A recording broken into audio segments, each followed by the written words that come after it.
If there are no questions, I think we will move on to the next presenters to keep our day rolling. Our next presenter is going to be Neiman Arake. Hi, everyone. Hope you're doing well. Let me share my screen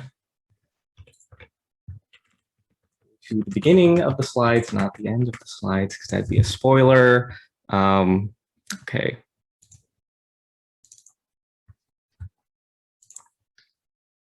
And is everyone able to see that? Okay, perfect. Hi, everyone. My name is Neiman. I am an undergraduate research assistant with the Child Narratives Lab, and I will be presenting a study that we conducted looking at jurors' pre-existing beliefs and the perceptions of child credibility.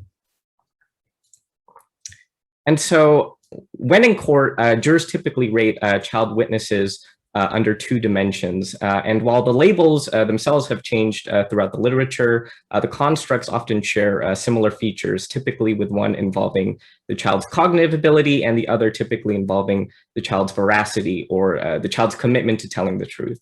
And these dimensions are particularly paid attention to in cases where evidence is scarce, such as in child sex abuse cases, also known as CSA cases. And because of the private nature of these cases, testimony is often the only available piece of evidence, causing jurors to rely on these biases more heavily. And as such, we wanted to study specifically in CSA cases, since it is one of the more difficult types of cases to convict due to the lack of other evidence for jurors to assess the credibility of the case. And one factor that jurors do use to assess credibility is age. And in general, one would expect that child's credibility would increase with age, but studies have shown that it depends on the type of case. And in CSA cases, jurors actually think that younger children, as opposed to older children, are more credible, as they tend to expect more naivete about sexual acts in comparison to older children, such as adolescents. For this particular study, we had two primary research questions. The first was looking at whether jurors' pre-existing beliefs correlated with child credibility.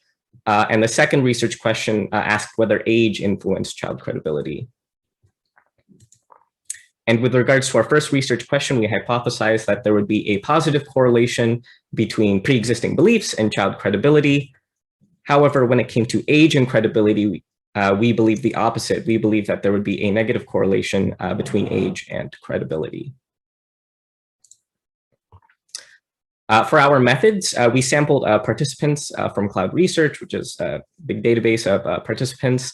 In order to be eligible to take our survey, they had to be eligible to be a juror in the United States. And you can see on the slide some of the requirements to be a juror, as well as some demographics.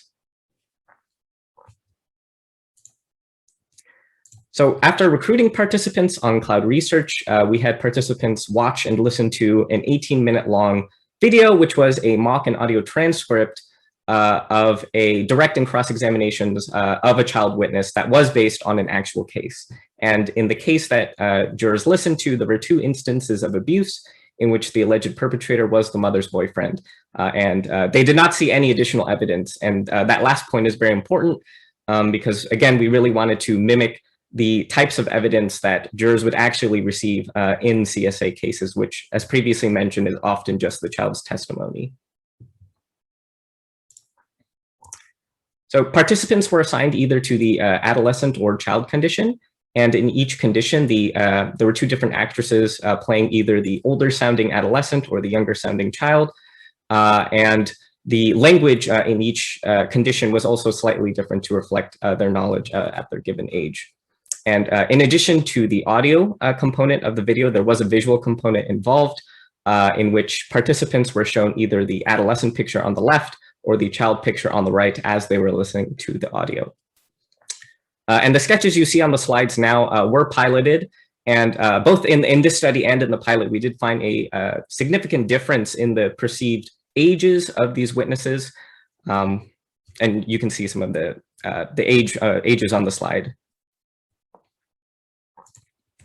And interspersed between the pictures of the adolescent or child were also pictures of the attorney, periodically shown back and forth, as seen here.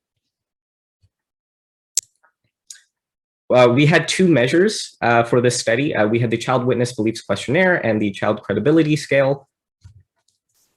For the Child Witness Beliefs Questionnaire, it was on a scale, a Likert scale of 1 to 7. We asked participants what they thought about child witnesses more broadly. And for the Child Credibility Scale, the scale asked about whether how accurate they thought this witness was, how believable they thought this witness was. Witness in this case pertaining to the child or adolescent that we saw on some of the earlier slides. And you can see that on both scales that there were a few subscales involved, such as cognitive ability and veracity that we talked about earlier. And you can see the composites as well. We also asked what they thought the verdict was, whether they thought the defendant was guilty or not, how long they would have assigned the defendant, their reasoning, as well as how confident they were on a scale of 0 to 100. So our results showed that the majority of mock jurors did vote guilty, and of those who voted guilty, they were more confident in their decision than those who voted not guilty. And as you can see on the slide, also recommended an average of 55 years for the defendant.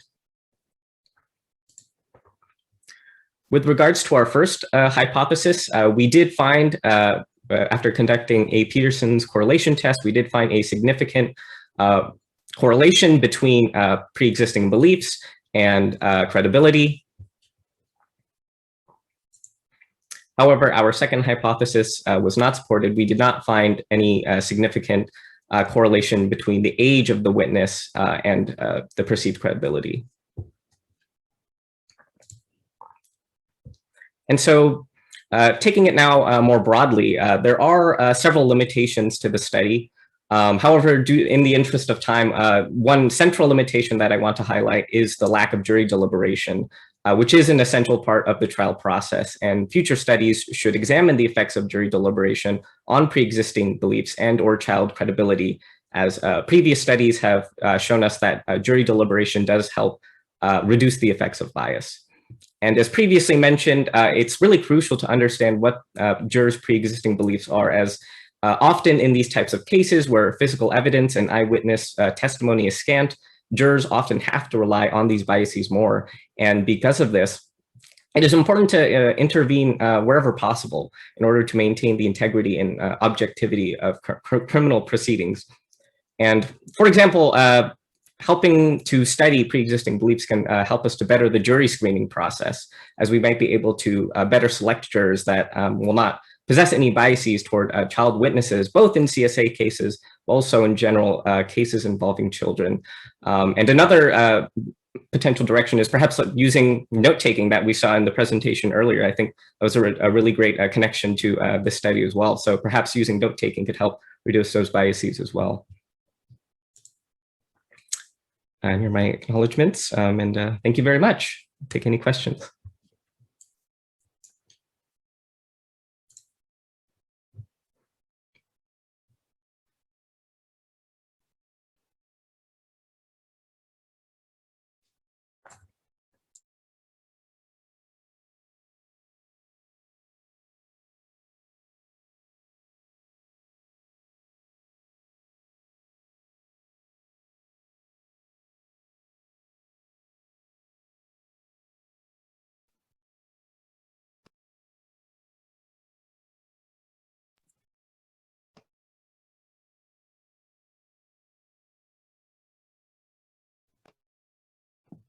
Nina, I did have one question. Based on the ages of the witnesses, do you think there would be a different aspect if you had a child that was in more in that, let's say, 4-year-old range?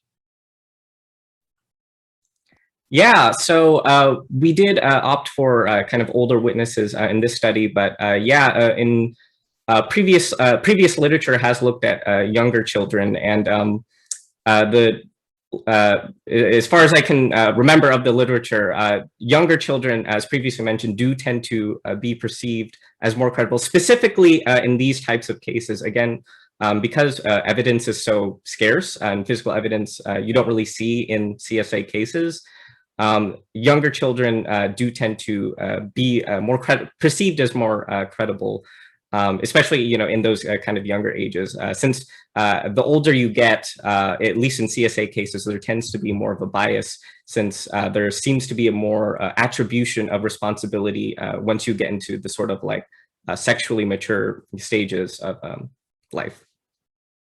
But thank you for the question. That's a great question. Very interesting presentation. I said I don't want to cut it off, but I do have to move on now.